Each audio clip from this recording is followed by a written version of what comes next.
బీసీలందరూ ఏకమై మెదక్ కాంగ్రెస్ అభ్యర్థి నీలం మధు ముదిరాజును భారీ మెజార్టీతో గెలిపించాలని బీసీ సంఘం నేత రాజ్యసభ సభ్యుడు ఆర్ కృష్ణయ్య కోరారు.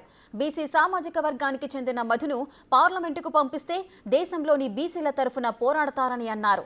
64% బీసీలున్న మెదక్ స్థానం నుంచి నీలం మధుకు అవకాశం కల్పించిన రాహుల్ గాంధీ, సీఎం రేవంత్ రెడ్డికి ఆయన ధన్యవాదాలు తెలియజేశారు.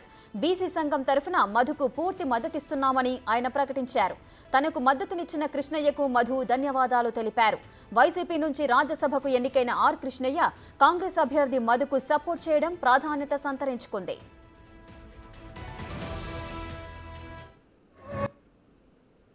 కాంగ్రెస్ అభ్యర్థిగా ప్రముఖ బీసీ నాయకుడు, బీసీ ఉద్యమాలలో చాలా రోజులుగా బీసీల అభివృద్ధి కోసం, బీసీల హక్కుల కోసం, బీసీల రక్షణ కోసం పోరాడుతున్నటువంటి నీలం మధును అత్యధిక మెజార్టీతో మెదక్ జిల్లాలో గెలిపించాలని మెదక్ ప్రజలందరికీ కూడా నేను విజ్ఞప్తి చేస్తున్నాను. మెదక్ పార్లమెంట్ నియోజకవర్గంలో 64% బీసీలు ఉన్నారు. ఏదన్నా పార్టీ బీసీలకు ఇవ్వాలంటే భయపడుతున్నారు. ఈయన బీసీ వర్గాన్ని ఉన్నటువంటి నీలం మధుకు అనేక పోరాటాల తర్వాత సమర్థుడైన నాయకుడు, బీసీల కోసం పోరాడుతున్నాడు, బీసీల హక్కుల కోసం ఎవరితో రాజీపడు అని మంచి సహేతుకమైన కారణాలతోటి రాహుల్ గాంధీ పిలిచి, రేవంత్ రెడ్డి రాహుల్ గాంధీ పిలిచి ఆయనకు టికెట్ ఇచ్చారు. మన మెదక్ బీసీ ప్రజలందరి మీద బాధ్యతలు. మనకు జనరల్గా బీసీలు అపవాదం ఉంది.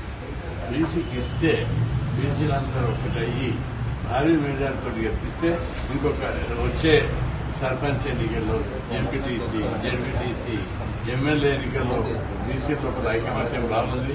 బీసీకి ఇస్తే బీసీలు గెలిపించుకుంటారనే కారణంతో మనకు భవిష్యత్ తరాలకు బాగా టికెట్ వచ్చే అవకాశం ఉంటుంది. కాబట్టి బీసీ ప్రజలందరూ, బీసీలే కాకుండా ఇతరులు కూడా, బీసీ అనుకూలవాదులు, బీసీలకు సానుభూతి పనులు, మద్దతుదారులైనటువంటి అగ్రకులాలు కూడా నీలం మధుకు ఫుల్ మద్దతు ఇచ్చి భారీ మెజార్టీతో గెలిపించి పార్లమెంట్ పంపాలి.